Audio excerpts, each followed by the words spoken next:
aquí tus trailers, visita mi canal.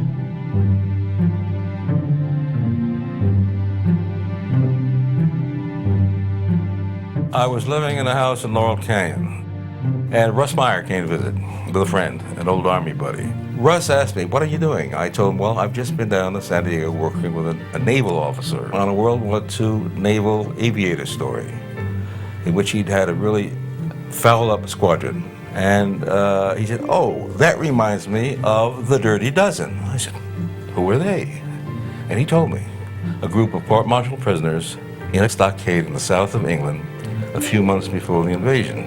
Some sentenced to death, some to long sentences, and they were given an opportunity to participate in what would amount to a suicide mission.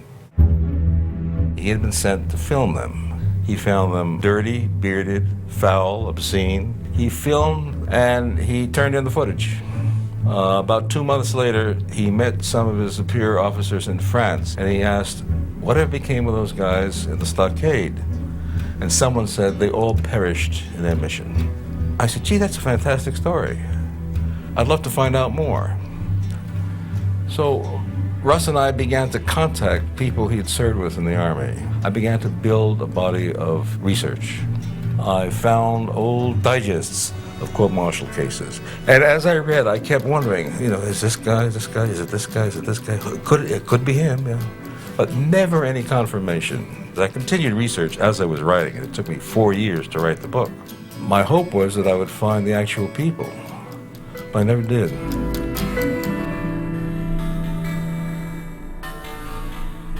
I've recently heard about the group called the Filthy 13, led by Jake McNiece. I was not familiar with that group, at least not by that name, nor did I know the name Jake McNiece.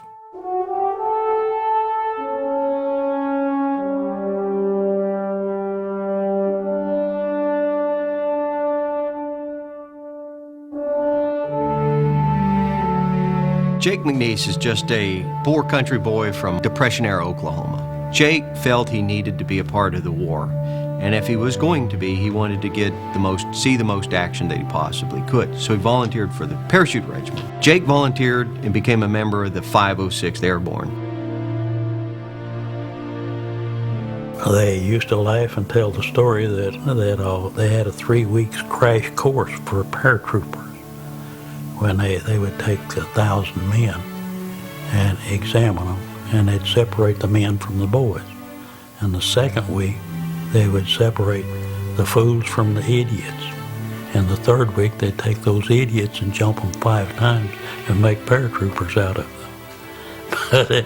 And it was considered a suicide unit, and they anticipated the loss of 50% on each mission.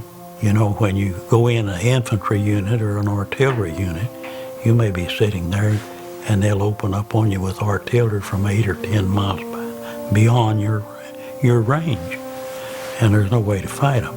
But in parachute units, when you jump in behind the lines, you're in the middle of them. You are pitted against a man, not an artillery unit or an air corps that you have no way to combat at all. That was the way that I wanted to fight.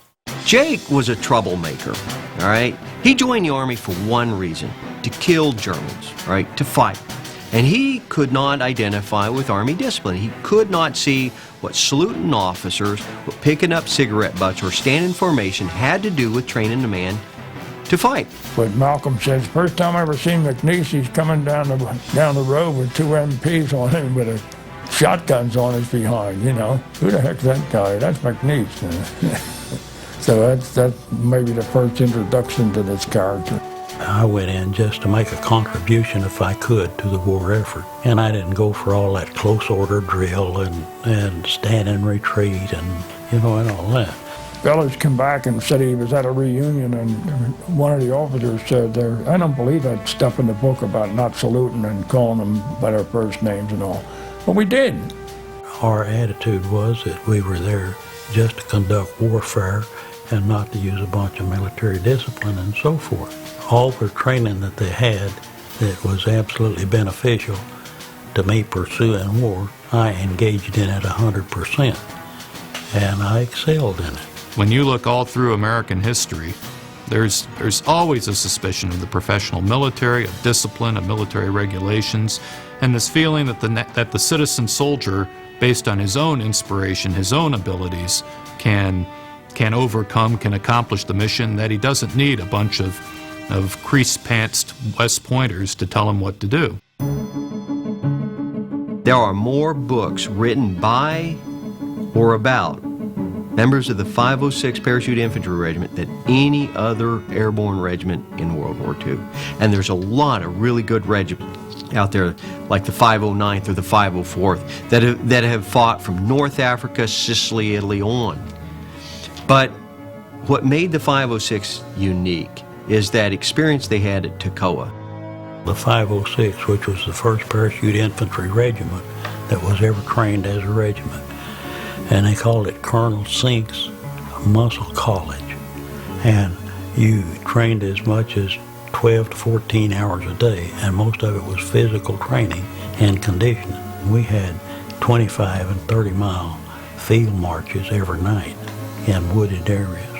We used to march 40 miles down to Clemson and take our target practice and fire different weapons and do our bayonet practices and that sort of thing. We'd stay down there 3 or 4 days and train, and then we would make a night march back 40 miles to our camp at Toccoa. We had a mountain outside the camp. They called it Mount Currahee. That's an Indian word which means we stand alone. And it was 3 miles up and back, 6 miles up and down together. And you had a change of elevation of 1,000 feet from the base to the top, where you finished your mileage on the upward climb. We used to run that every morning before breakfast.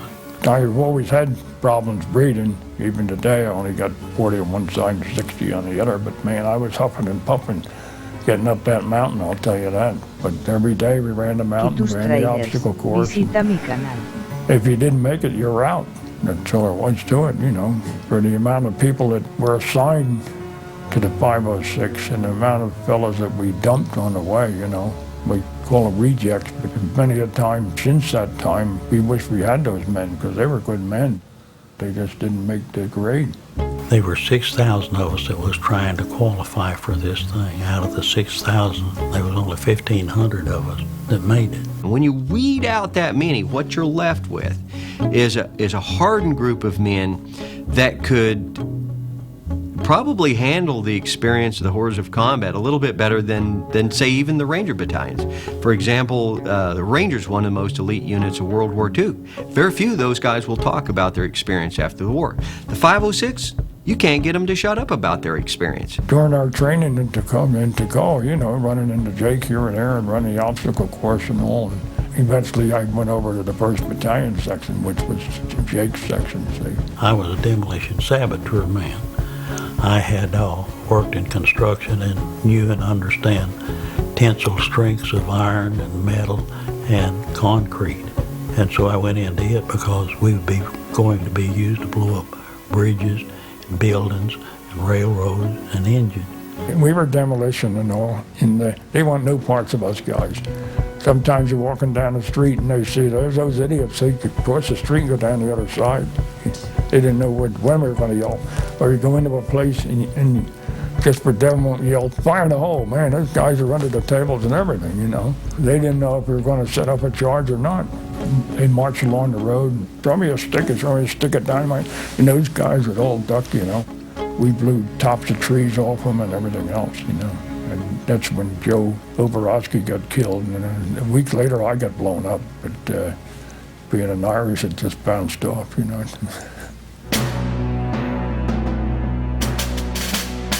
Beginning in probably 1943, we began a massive buildup of American personnel and material in England. The cross-channel invasion became the #1 objective of the Western Allies, and is going to be the build-up for the cross-channel invasion that we know as Normandy, at Normandy on D-Day. The Americans and the British couldn't set about defeating the Germans unless they got onto those beaches of Normandy. It was the beginning of the Western War in Europe. When they got to England, the demolition section that Jake belonged to had their own Quonset hut. Because the officers reside in their own quarters, you just have the 13 enlisted men in the Quonset hut. They were undisciplined. They didn't like cleaning the barracks. We were only permitted to take one bath a week, a cold shower. And so we never ever went to the shower. You'd spend 2 or 3 hours waiting your turn to get in it. And we would just pack our dress clothes and everything in a bag and run on into town. He took his guys and ran into town, into London, went to the Red Cross building and showered there. And so the Red Cross people, you were used to seeing these filthy paratroopers. I mean, keep in mind they were sleeping on these mattresses that were made of corn shucks that Jake said you could slap it with your hand and this black dust would come up. So imagine how filthy these guys looked. I'm sure that one of the local workers in the Red Cross building asked why these guys were so filthy, and someone made up the story, well, we've sworn not to take a bath until we jump into Normandy and kill the Germans. The Red Cross workers saw these filthy paratroopers coming in and didn't recognize these clean paratroopers going out. So they believed these guys had sworn not to bathe for that 6 months. So that's part of the myth. This theory that we had taken this oath, and blood brothers and this and that, and that we wouldn't shave or clean up for 6 months prior to the invasion. That was all a bunch of hocus pocus. We didn't shave during the week. We never did wash our clothes. We just never even considered washing clothes. No good leader tolerates unsanitary habits. It's bad for the unit. It makes people sick. It's unsanitary. However, you get yourself into situations at war where you can't afford water to bathe. The only water you've got is water you need to drink. Or it's just too miserable in terms of the conditions to do much about keeping yourself clean. Now, the Filthy 13, the guys from the 506th, 101st, were they just being contrary? Maybe. Ask McNiece and those guys about that. I think they probably just didn't care a whole lot about glitzy garrison soldier appearance. They cared more about getting the job done. They cared more about soldiering. They cared more about surviving. The Filthy 13, the easiest way to describe it is Jake McNiece and 12 accomplices. Men who would, without hesitation, do whatever he did. They were the finest group of men that I ever was associated with. You could trust them absolutely implicitly, and you could depend upon them. If you wanted to charge a machine gun nest or something, all you had to say was, let's go. Every other sign on the barracks, Filthy 13, and everybody that was in our barracks said they were in the Filthy 13, but they weren't, because the Filthy 13 section was 1st Battalion section, Jake's section. The thing that made these guys probably famous outside of the 506 was that jump into Normandy. Now see, Jake is 1/4 Choctaw. The lieutenant had a little bit of Indian blood, but other than that, Jake's the only Native American in his demolition section. And so he has been building up his Native American roots to the point that it becomes part of his own legend. Well, getting ready to jump in, he decides to shave his head. And the guys asked me, they said, what are you doing? And I said, they all knew I was part Indian from Oklahoma. And I said, in Oklahoma, when we go into combat and fight one another, I said, we wear a Mohawk scalp lock. And I said, whoever loses, the other guy gets the scalp lock to wear on his belt. I said, it's a war trophy. And they said, oh my goodness. They were most of them from up in New England and in that area, and they was eating this story up in good shape. And then I laughed and I told them, I said, oh, we're going to be in where you can pick up body lice by the handfuls, and I said, they're going to be hunting hair on your body. So I said, if you cut your scalp lock like this, I said, if you come to a cow track that's full of water, I said, you can wash your head, get rid of them lice. Jake had foresight to see those things, the same thing like shaving our heads going in Normandy. They said, a pack of idiots. But Jake had enough foresight to realize that reading about First World War, all these guys got lice and everything in their hair, you know. So just before we started to jump into Normandy, they decided that they would paint visible insignia on all of our aircraft to avoid friendly ground fire. He went over to the plane where they had those black and white invasion stripes freshly painted on there, took his finger, wiped off the black and white paint, and drew circles and lines across his face. I just took this paint off of the planes, it's still wet, and I camouflaged all their faces to reduce their visibility at night. He calls that camouflage, but it sure looks like war paint to me.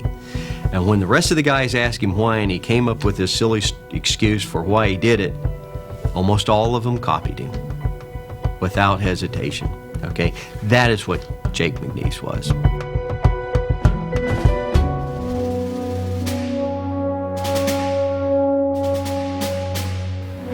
Soldiers, sailors, and airmen of the Allied Expeditionary Force, you are about to embark upon the great crusade toward which we have striven these many months. The eyes of the world are upon you. The hopes and prayers of liberty-loving people everywhere march with you. In company with our brave allies and brothers in arms on other fronts, you will bring about the destruction of the German war machine, the elimination of Nazi tyranny over the oppressed peoples of Europe, and security for ourselves in a free world. Your task will not be an easy one. Your enemy is well-trained, well-equipped, and battle-hardened. He will fight savagely. D-Day was an immensely complicated operation, perhaps the most complicated military operation ever undertaken. You know, you put 170,000 men into landing ships and take them across the channel and put them down on the beach and walk them in, or let them walk themselves inland. 3 complete divisions of parachute soldiers, let's say nearly 20,000 men on parachutes, dropping into enemy-held territory. 3,000 British and Americans were killed on D-Day. It was a fraction of the number expected. Of course, it was a huge casualty list and an awfully tragic day, but it was also enormously successful. The reason that it was successful was that, first of all, the men were very carefully selected. They were all volunteers. They'd been trained to a very, very high standard. They knew exactly what to do. As we were approaching our drop zone, the plane that was carrying my stick began to be hit very heavily with ground fire. We began to catch so much fire, and I became a little fearful that we were going to lose so much altitude, our chutes wouldn't open. I ordered the boys to bail out, and we bailed out about 8 miles from the bridges we were going to destroy.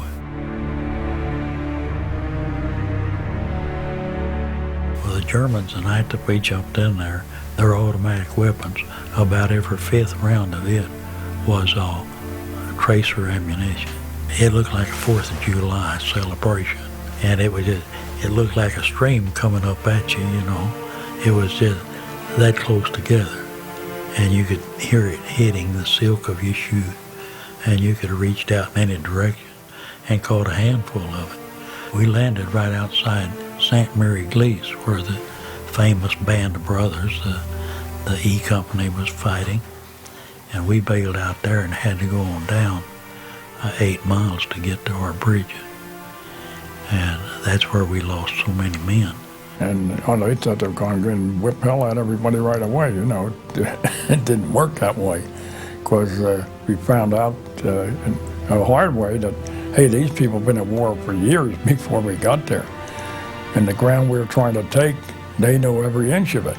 See? So no matter where you went, whether it was in Normandy or Netherlands or Bastogne, they were there first and knew what was there. Every foxhole in the ground, you know. We were at a real disadvantage, and we didn't realize it right from the scratch.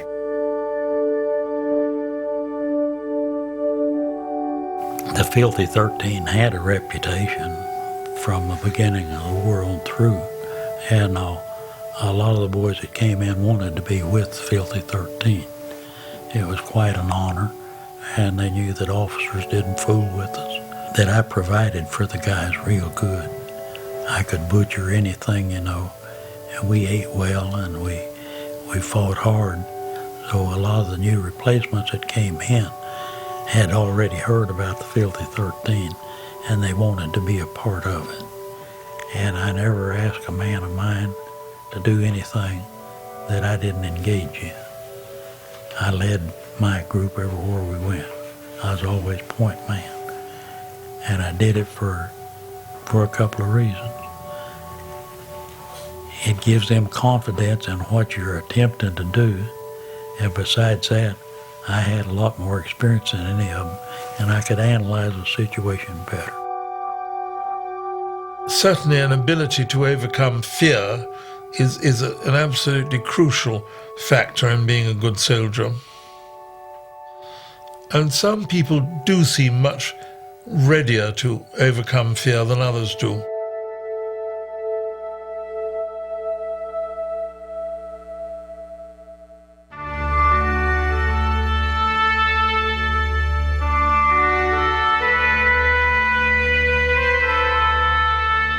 When we came back out of Holland, we had fought up there for 78 days behind enemy lines without any resupply or anything. When we returned out of that to Mormelon, France, they gave me a pass for 72 hours, which wasn't even an hour per day that I'd been behind lines. And they gave me this pass to the little city of Mormelon. And Mormelon City and Camp Mormelon were adjacent to one another. You could stand with one foot in the camp and the other in Mormelon. And it was a small town. It had about 10 cat shops in it and about 10 bars. And we had lost 70% in Holland, and they had moved in replacements, just young kids from the States. And they had never seen much of that foreign living yet. And so when I got my pass and stepped into the city of Mormelon, they were lined up. You couldn't even see the end of the line from every bar and every cat shop in Mormelon. So I told Frank Coe, the boy that was with me, I said, I'm going AWOL. I said, if you stood at the end of the line and took your turn, I said, you'd never get close enough in 72 hours to wink at a woman or drink a glass of beer. So I said, I'm gone. And I took off and went AWOL for quite a while and returned to camp and reported in, and they put me under arrest quarters until they could decide what to do with me. Shorty Milan, who was Colonel Sink's orderly, came in my barracks where I was under arrest and asked me how I'd like to go to England. And I said, go to England? I said, is that where they're going to hang me? And he said, Jake, he said, what they would like for you to do is to volunteer for parachute pathfinding duty.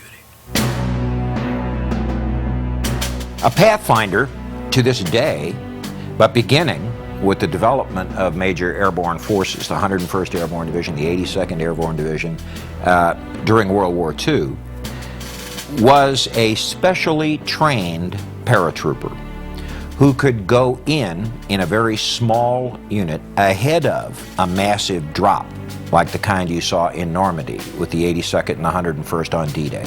They primarily would be called into play for tactical missions, which means they are in support of a military engagement. In other words, it's ground guidance for the airdrop, either whether it's glider troops or supplies or jumpers, you know.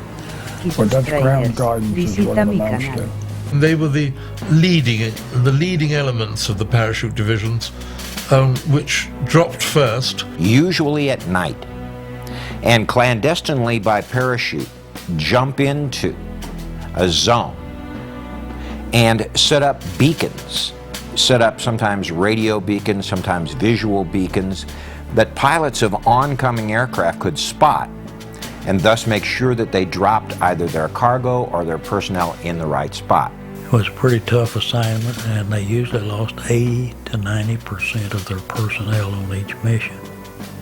And it was entirely voluntary. Because of the high rate of casualties, they could not assign a man to it. They had to ask for volunteers to come in. And of course, men was in a lot of trouble and so forth. If they did volunteer and go in, they dropped all charges that they had against them. Gene Brown, who has by that time become the company commander in Holland, asked Jake to volunteer for it. I told him to let me think it over, and I'd give him a reply very shortly. And this was early in December, just before the Battle of the Bulge. And for all practical purposes, it looked to me like the war was over. It's just a matter of Hitler surrender. And I thought they'll never use Pathfinders again. He thought he would probably be getting out of the rest of the war by going back to England and sleeping between clean sheets, eating good Air Force chow. They were stationed at Shawgrove, England, which was just 8 miles out of Oxford. And that had the biggest university in Europe in it. So there'd be more women and more whiskey there and less fighting than anywhere over there. And I thought that'd be a good place to go do a bunch of undergraduate study. Jake figured, hey man, I can get over there and get back to London. I can do some hell raising, you know. So he decided he's going to go for this Pathfinder thing. And Gene Brown was smart, and the whole idea of talking Jake into going, because he knew if Jake went, all those other troublemakers would follow him out, which they did. McNiece was a guy that they also wanted to get killed. And they said, what about McNiece? Will he go with you? And I said, I'm not going to encourage McNiece to volunteer for this. I said, y'all talk to him. So they talked to McNiece, and then McNiece came over, and I'm packing my bags and everything. He said, what are you doing? And I said, I'm leaving in the morning. I'm going to England, pathfinding service. And he said, well, you're crazy. He said, that's 90% chance of getting your ass killed. And I said, Max, I don't think they'll ever use them again. And I said, good location, everything there. Women, whiskey, and no fighting. I said, I'm not trying to be a hero. I said, I think this is the coward's way out. And he said, you may have this figured out right. He said, I think I'll go with you. So he went down and volunteered, and then Jack Agnew heard about it. And Jack had made 2 jumps with me already. And he said, if McNiece is going, I'm going too. So he volunteered, and before the night was over, there were 5 demolition men and 1 officer that decided they'd go with me.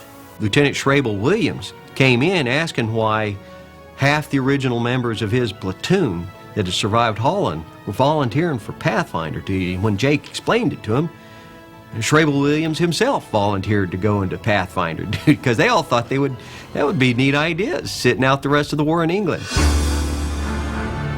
Well, they weren't over there 2 weeks before they received a call from the 101st to come in and bail them out. The 101st had got caught at Bastogne. The battling bastards of Bastogne, the 101st Airborne Division, were trapped in that area.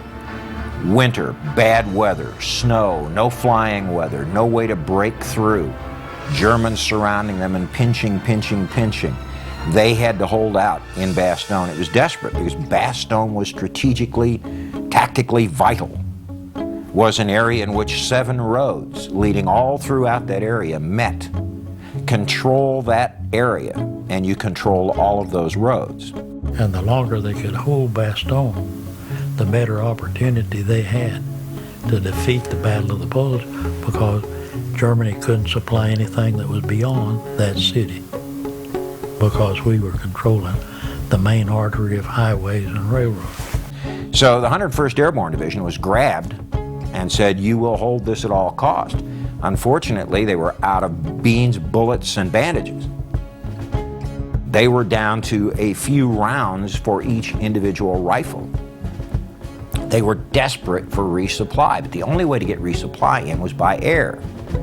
And so, Pathfinders from Headquarters Company, the 506th, McNiece among them, got sort of volunteered from their base where they were undergoing Pathfinder instruction in England, put aboard C-47s and dropped into that Bastogne area with their special beacon equipment. you know, on the 22nd, when the encirclement was closed in Bastogne, completely surrounded, we were in the air in England with one airplane. And the mission was aborted, and I said, what the hell are we going back for, you know? We could tell by the time that we were in the air that we had missed Bastogne and was on beyond it, about 35, 40 miles. So we wheeled around and headed back to Shawgrove. We sat down and went in the war room to discuss it and see what we could do, next best opportunity. And I suggested that we take 2 sticks of Pathfinders in on the 23rd, the next morning. They decided, hey, we better take 2 planes. One of us gets shot down, we have another plane there, see. In later years, I found out that a Pathfinder unit back in France would be alerted if we didn't accomplish our mission, if we lost out, see. I would be in the lead plane, and when I dropped out, if I saw that there was any possibility of entering into Bastogne and setting up a resupply, that I'd throw out orange smoke grenades. Orange color is a friendly force with the military, and that the second stick of Pathfinders would drop right in on top of us. If when I got out in the fog enough that I could see, there was an impossibility to get in and set up, that I'd throw out black smoke, and they would try to find another area to drop that plane load in.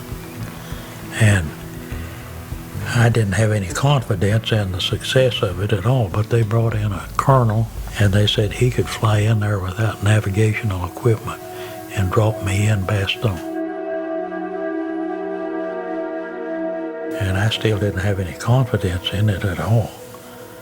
And the next morning we loaded up, took off 2 plane loads of it. And they had 1,000 C-47 cargo planes loaded with equipment, circling and rendezvousing over France, waiting to see if I could get a signal to them. And Colonel Crouch called me up in the cockpit, and he said, "Sergeant, you don't have much confidence in this, do you?" And I said, "How about changing that much to little or none?" And he said, "Well," he said, "I can drop you in there if you can do your end of it." He said, "I'll do mine." He said, "I'll put you in Bastogne." And I said, "Well, I hope you do." And he said, "Let's synchronize our watches." And we synchronized our watches.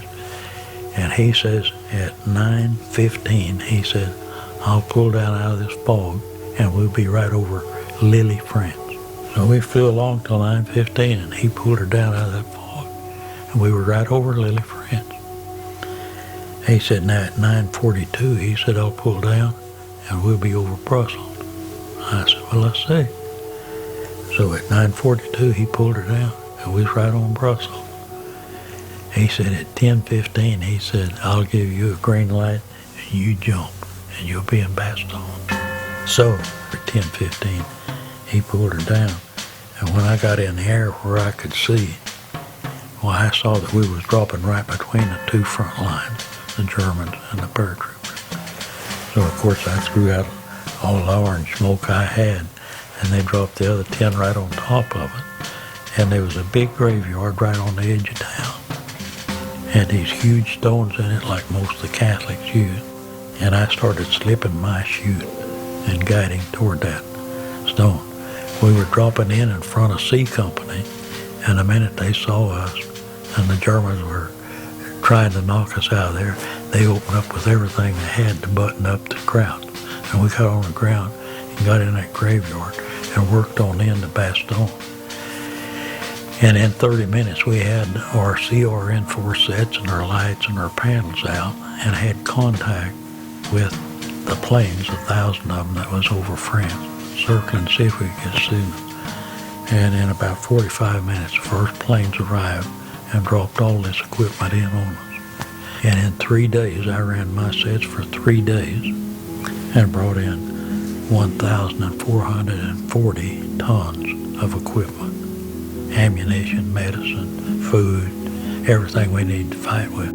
The resupply drops came in. They picked up the Pathfinder's beacon and were able to drop supplies, ammunition, replacements, medical personnel into the beleaguered 101st Airborne Division, and kept them alive and in the fight until Patton finally broke that encirclement and the Germans overextended and shot their wad in the Ardennes offensive.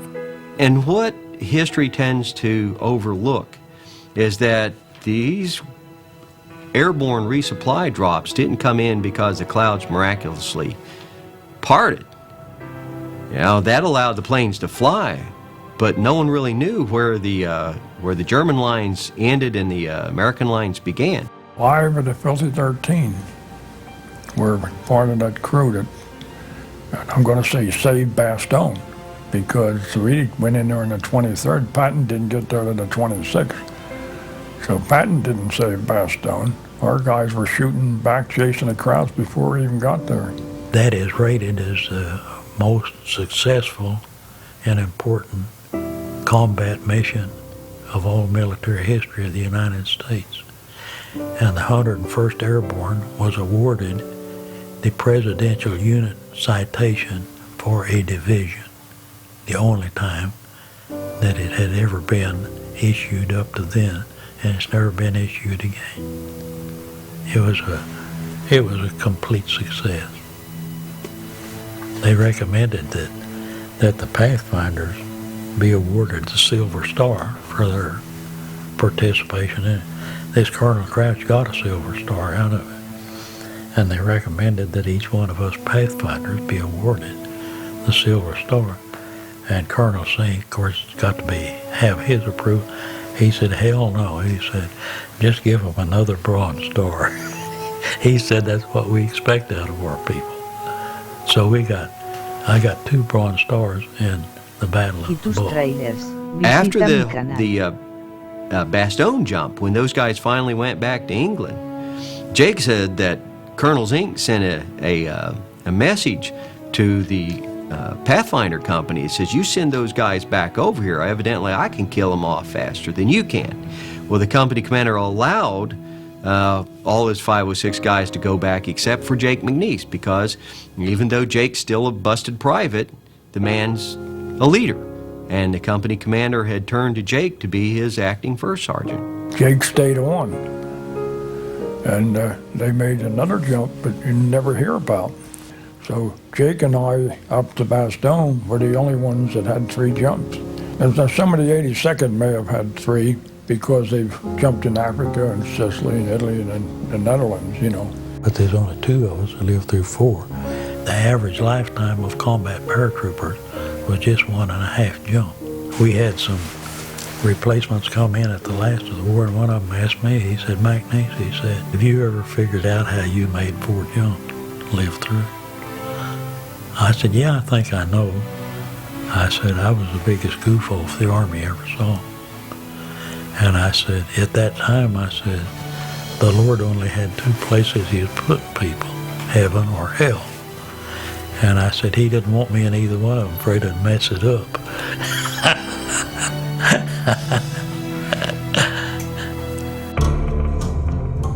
I went to a regimental headquarters company 506 reunion, and what I learned is these guys were telling better stories about him. Jake was really who he claimed to have been, and I've been attending their reunions ever since, and everybody has a Jake McNiece story. There's no doubt in my mind, in talking to everybody in regimental headquarters company, the 506, that Jake was the toughest man in regimental headquarters company, possibly the toughest man in the 506. Now, how do we go from the Filthy 13 to the Dirty Dozen? I believe it began with these photographs that circulated of a bunch of men who had shaved their heads with mohawks and put on war paint. To this day, people who see those photos would love to know who they are. And there's been kind of a mystery behind it, right? And it actually wasn't stills. There was a cameraman, a motion picture cameraman, who was walking along as the 101st was loading up on the airplanes and caught these guys on film. And they took stills from that and circulated them in magazines. Well, a number of war correspondents then went after the story. And keep in mind, these guys have already jumped into Normandy and are in combat. And the journalists are just following this trail of myth and rumors. And that's where a lot of the embellishment begins. I think this one reporter was able to capture a number of these guys after they came back from Normandy and interview them. So he got another piece of the story, but it was a war correspondent by the name of Arch Whitehouse, who wrote for True magazine, who probably did the best and final embellishment of the story. And in his story, he has just 12 men, and they're called the Dirty Dozen. And they're all full-blood Indians, and they're the most undisciplined soldiers there are, and they're not going to accept any leader. They get assigned a lieutenant who has to individually whip each one of them to earn their respect. And once he has earned their respect, then of course they go from being the Dirty Dozen to the Filthy 13. Now, when I talked to E.M. Nathanson, the author of the book The Dirty Dozen, he said that he had read an article like this, but it wasn't in True magazine, so it wasn't I don't believe it was Arch Whitehouse's article, but it was an article like that published in another magazine. After the book came out, particularly after the movie came out, this is a few years later, I began hearing from people all over. I'd get letters from guys who say they ran into such a group, they know it isn't fiction, it's fact. Then I got two fascinating bits of correspondence with photos in them. One from a radio man aboard an aircraft that had dropped a group like the Dirty Dozen. And he sent fuzzy, tantalizing photos, nothing that you could really say wow about, identify. And then there was yet another man, a photographer, an Army photographer, who had shot pictures on an airfield, hundreds of miles from where the first man had identified a Dirty Dozen group. And he sent me fuzzy pictures. Nothing you could really put your finger on, identify. You can't even really see the faces and say, oh, that's old Joe, you know, that's so-and-so, that's Murphy, that's Donovan. They may have been McNiece's group, I don't know. But he and his group were never a source of the research that I used for the Dirty Dozen, which came from court-martial records, training manuals, individuals who were in charge of prisoners like this, and out of my own imagination. It certainly happened in the German services, where the Germans would form what were called punishment battalions of men convicted of either of civil crimes or military crimes, and put them in these battalions with the offer of better treatment if they succeeded in what they were told to do. Had the Filthy 13 stood up before their commanding officer and been punished for one infraction or another? Yes. That infraction was probably drunk in public or creating a nuisance or being absent without leave. But under no circumstances were they in some sort of prison under a death sentence or under a 30-year non-commuted penitentiary sentence. I think people like McNiece, who was indeed one of the Filthy 13, would vehemently and wholeheartedly object to a connection between the Filthy 13 as he knew them and Aldrich's band of convicted criminals and psychopaths, sociopaths, in the Dirty Dozen. So that connection needs to be severed. You know, in the movies, they made out like the 101st was a bunch of jokers. I was kind of perturbed with that, and I didn't know for years that Jake was approached before. And he said, no way, we're going to make money on those guys we lost. This is the year 1944. Much has happened since the Nazi triumphs of 1940-41. The tide has turned. The free men of the world are marching together to victory. I have full confidence in your courage, devotion to duty, and skill in battle. We will accept nothing less than full victory. Good luck, and let us all beseech the blessing of Almighty God upon this great and noble undertaking. I think a good soldier, I think he's a person who understands that in a military context on a battlefield, the sun does not rise and set on his ass. and that what he does has solid, significant repercussions on the people to his right and to his left. He's a person who understands that there are certain things in this life that are worth sacrificing for, perhaps even dying for. I have prayed in the presence of my family and my children and many other people. I thank God for the fact that our borders and our shores have not been invaded by foreign enemy for many, many, many generations, and that our women folk and our children and our elderly have not had to witness carnal warfare in their front yard. And for the fact that although that we had 450,000 men and women killed over there, and that we have 80,000 that are called MIAs, missing in action, that this nation enjoys the most privileges, the most prosperity, and the most security of any nation that history has known, and that every bit of it has been worth the rewards and the liberties and freedoms that we still maintain.